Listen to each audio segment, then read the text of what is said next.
नमस्कार, मैं हूं विजय विद्रोही और आप देख रहे हैं अनकट। चुनाव के अंदर सभी पॉलिटिकल पार्टियां मतदाताओं को रिझाने के लिए बहुत से वादे करती हैं, बहुत सी फ्रीबीज की यानी मुफ्त की घोषणाएं करती हैं। जैसे दिल्ली में केजरीवाल सरकार मुफ्त में पानी, मुफ्त यात्रा महिलाओं को, मोहल्ला क्लिनिक में मुफ्त इलाज।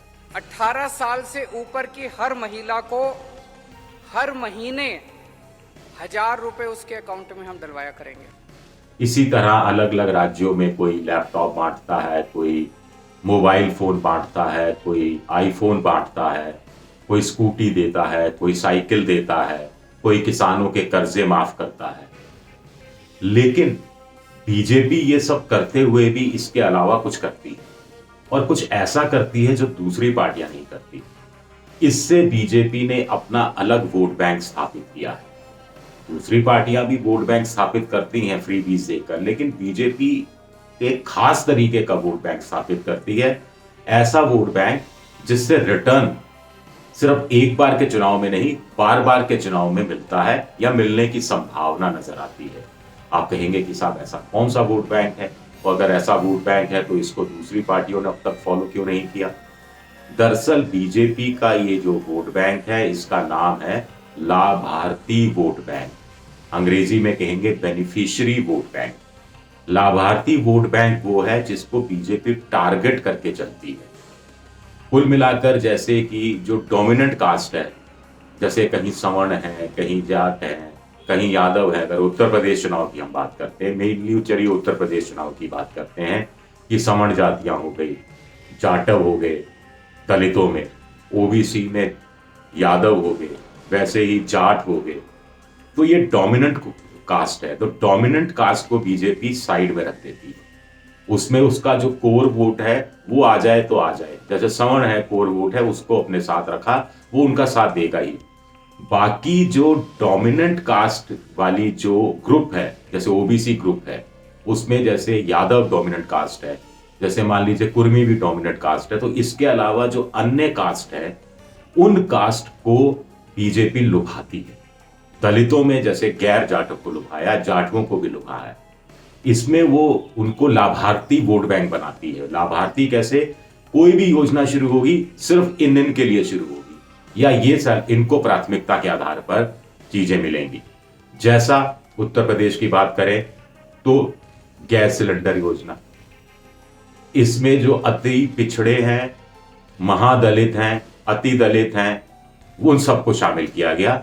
मुस्लिम महिलाएं भी इसमें शामिल हुई। तो ये एक वोट बैंक इकट्ठा किया। देश भर में करीब 10 करोड़ लोगों को गैस सिलेंडर दिया गया है, गैस कनेक्शन दिया है, जिसमें माना जा रहा है कि करीब 1 करोड़ के आसपास यूपी की ही महिलाएं, यूपी के ही लोग शामिल हैं। इसमें मुसलमान में है। अब कोई भी मुस्लिम महिला जिसके घर में गैस सिलेंडर आ गया, चूल्हा आ गया, वो अपने आप को थोड़ा सा एहसानमंद के तरीके से वो अपने आप को वो बताती हैं, और फिर उनको लगता है कि इतना बड़ा एहसान किया तो बदले में वोट दे दिया जाना चाहिए। इसी तरह प्रधानमंत्री आवास योजना, जिसमें गरीबों को, बीपीएल के लोगों को, दलितों को, आदिवासियों को रखा गया, तो एक वो मजबूत वोट बैंक बन गया। उजाला योजना। अब उत्तर प्रदेश की बात करें तो 2,41,00,000 ऐसे किसान हैं जिनको 6,000 रुपये साल भर के किसान सम्मान निधि के तहत दिए जा रहे हैं। 28 लाख और किसान हैं जो सूची में शामिल होने के लिए उत्सुक है, उनको भी शामिल आज नहीं तो कल कर ही दिया जाएगा।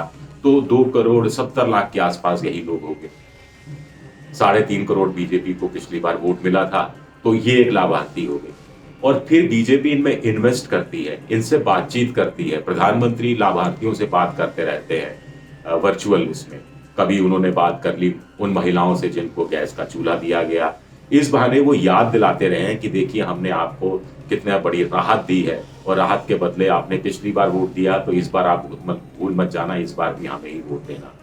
कभी प्रधानमंत्री आवास योजना के तहत महिलाओं से, लोगों से बात कर लेते हैं कि घर मिल गया, अच्छा है ना, पहले कैसे झोंपड़ी में रहना पड़ता था, कैसे सर्दी में ठंडी हवाएं अंदर आती थी, कैसे बारिश में झोपड़ी में से पानी चूता था, अब देखो पक्का घर हो गया, बच्चियां हो गई, शौचालय बन गया, इज्जत घर बन गया, तो बच्चियों को खेतों में नहीं जाना पड़ता।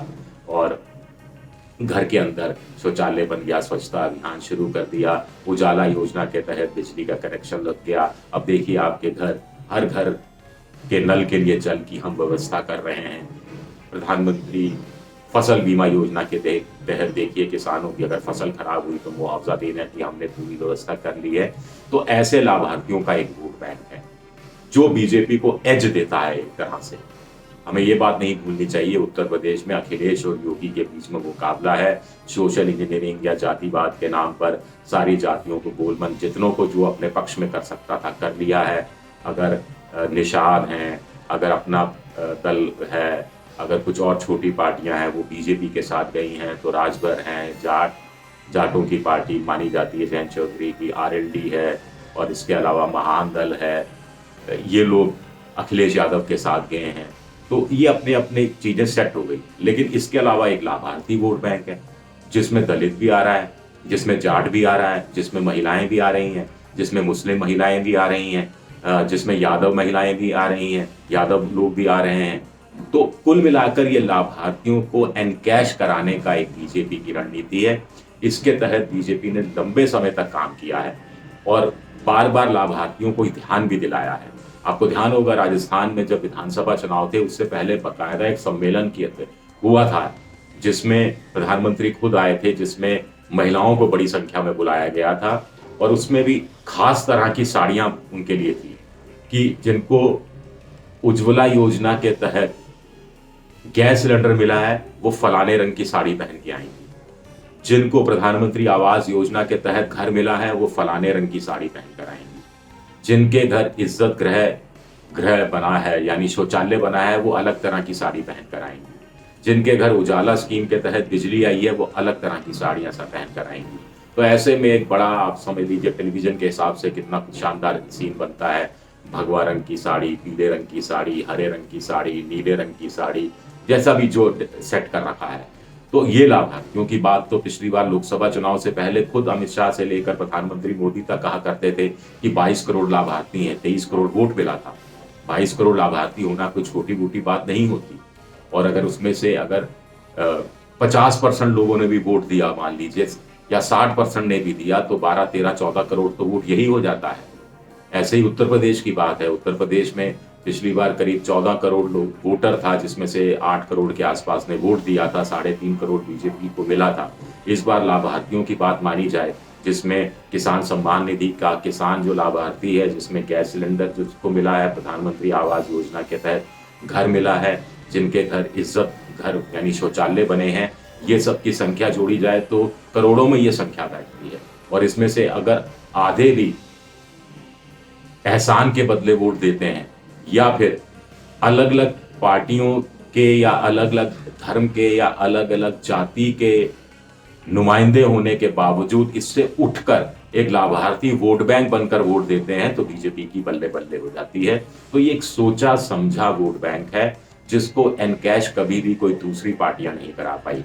वैसे कहा जा सकता है कि राष्ट्रीय पार्टी ही ये काम कर सकती हैं, लेकिन कांग्रेस भी राष्ट्रीय पार्टी रही। इंदिरा आवास योजना उन्होंने चलाई जिसका नाम प्रधानमंत्री आवास योजना किया गया। जनधन खाते वाली योजना, कांग्रेस के समय भी खाते खुलते थे, लेकिन वो उसका चुनावी फायदा उस रूप में उठा नहीं पाई, वैसा सोच भी नहीं पाई, इतना बड़ी बुद्धि भी नहीं रख पाई कि इस ढंग से भी हम अपना एक अलग वोट बैंक बना सकते हैं, जैसा कि प्रधानमंत्री नरेंद्र मोदी, उनके जो कुशल रणनीतिकार हैं अमित शाह और साथ में संघ ने मिलकर ये काम किया।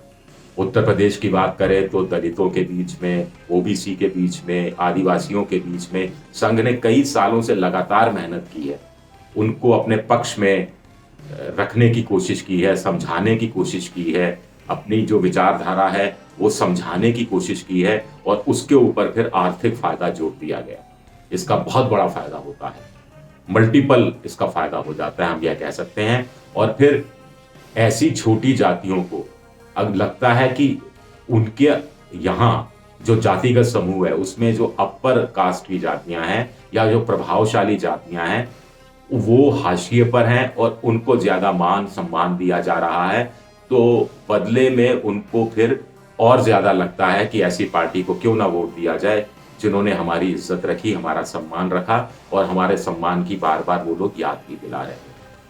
वोटर बड़ा सहिष्णु होता है, क्षमाशील होता है, दयालु होता है, बड़े दिल का होता है और एहसानमंद फील करने वाला होता है, खास तौर से गाँव का वोटर, वफादार होता है गाँव का वोटर। इस चीज़ को बीजेपी ने बहुत भुनाया है और आप जानते हैं कि जो आर्थिक शक्ति सबसे बड़ी शक्ति होती है। अगर आपके पास पैसा है तो आपके पास इज्जत है, समाज के अंदर आपके पास रुतबा है और इसी तरह गाँव में हमने छोटे गाँव में देखा जिनको गैस सिलेंडर मिला, वो लोग का स्टेटस सिंबल अचानक बढ़ जाता था कि देखिए हमारे घर में गैस सिलेंडर है, देखिए हमारे घर में इज्जत घर है, देखिए हमारा घर प्रधानमंत्री आवास योजना के तहत बना है, देखिए हमारे खाता खुलवा दिया प्रधानमंत्री जी ने, जन धन योजना के तहत खाता खुलवा दिया, देखिए इसमें कोरोना काल में 3 महीने तक 500-500 रुपए आते रहे। तो ये चीजें बहुत मायने रखती हैं और इस लाभार्थी वोट बैंक का तोड़ अभी तक ना अखिलेश यादव के पास है, ना प्रियंका गांधी के पास है, ना मायावती के पास है। केजरीवाल इसका तोड़ अपने हिसाब से दिल्ली में, पंजाब में, उत्तराखंड में, गोवा में निकालने की कोशिश कर रहे हैं, लेकिन दिल्ली के बाहर वो कितने कामयाब हो पाएंगे ये देखना होगा। कांग्रेस इस वोट बैंक का, इस लाभार्थी वोट बैंक का लाभ उठा सकती थी, जिसने लाभ उठाया भी है पिछले 50-55 साल में। अगर कांग्रेस सत्ता में रही तो इस लाभार्थी वोट बैंक के कारण वो सत्ता में रही, लेकिन मैं फिर कहूंगा उसको वो एक लाभार्थी वोट बैंक अलग से इन्वर्टेड कोमा में लाभार्थी वोट बैंक में कन्वर्ट नहीं कर पाई। और आज की तारीख में जब गोलबंदी बहुत हो गई है, जातिवाद बहुत हो गया है, धर्म के आधार पर वोट देने की चीजें शुरू हुई हैं, जो पहले भी थी, लेकिन अब ध्रुवीकरण फिर काउंटर ध्रुवीकरण बहुत हो गया है, कांटे कांटे की टक्कर है, एक एक वोट को लेकर मारामारी है। ऐसे में लाभार्थी वोट बैंक एक तरह से आप कह सकते हैं फिक्स डिपॉजिट एफडी का काम करता है। एक बार आपने एफडी कराई जो फिर आप रिन्यू कराते रहें। तो इस लाभार्थी वोट बैंक को बीजेपी एक तरह से हमके रिन्यू भी कराती रही है। 2014 में रिन्यू कराया, 2017 के विधानसभा यूपी में रिन्यू कराया, 2019 के लोकसभा चुनाव में एक बार फिर रिन्यू कराया और अब 2022 के विधानसभा में भी वो रिन्यू करा रही है। कितनी कामयाब हो पाती है, कितनी कामयाबी नहीं हो पाती है, ये देखने की बात है। क्योंकि जिनको गैस सिलेंडर मिला, अब वो कह रहे हैं कि साहब गैस इतनी महंगी हो गई है कि हम सिलेंडर का तो इस्तेमाल ही नहीं कर पा रहे। लेकिन कोने में पड़ा हुआ सिलेंडर याद तो दिलाता रहता है कि ये सिलेंडर आपको प्रधानमंत्री जो उज्ज्वला योजना है उसके तहत मिला था।